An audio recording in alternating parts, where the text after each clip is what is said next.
खेसारी जी का ये विदाई देवी गीत तो बहुत ही ज्यादा मचा रहा है तांडव। जी हाँ दोस्तों, आपका स्वागत है मेरे चैनल ऑसम भोजपुरी पर। वीडियो को पूरा देखिएगा। वीडियो पसंद आए तो वीडियो को लाइक और चैनल को सब्सक्राइब कीजिएगा। दोस्तों, खेसारी जी का कैसे रहब बिना माई के देवी गीत, जो कि एक विदाई देवी गीत है। दोस्तों, खेसारी जी का ये विदाई देवी गीत तो बहुत ही ज्यादा तांडव मचा रहा है। दोस्तों, खेसारी जी का ये विदाई देवी गीत कल इंस्टाग्राम रील पर 11 नंबर पर ट्रेंड कर रहा था।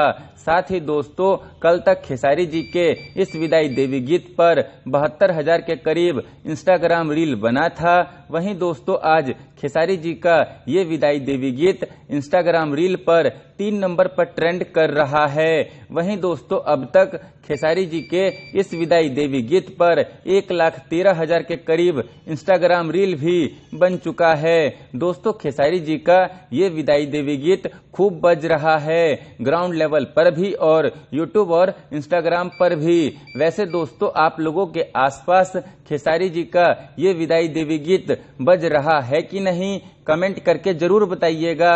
फिर मिलते हैं दोस्तों किसी नए वीडियो में। वीडियो पसंद आए तो वीडियो को लाइक और चैनल को सब्सक्राइब कीजिएगा।